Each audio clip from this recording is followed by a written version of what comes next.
So in this video we are going to discuss the design tabs.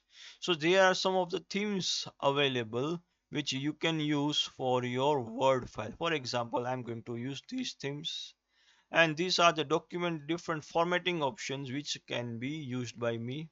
You can use different color options which are predefined in this theme, or you can also customize.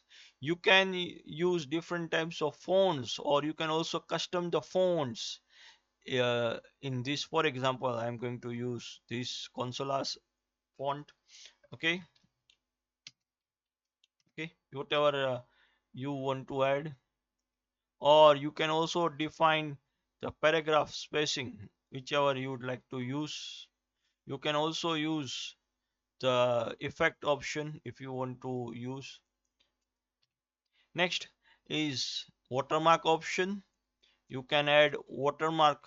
For example, I've added here, but it's a confidential one. You can add your own custom watermark also just by adding a text, or you can also select a picture.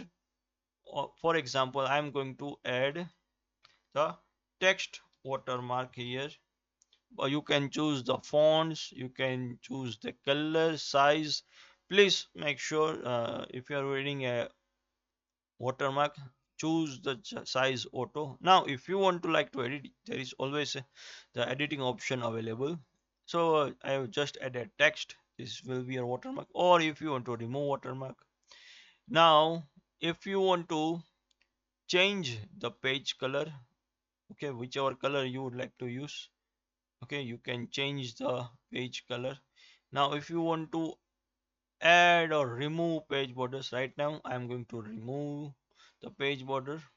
Okay, if you want to remove, if you want to add the page border, you can also add the page border.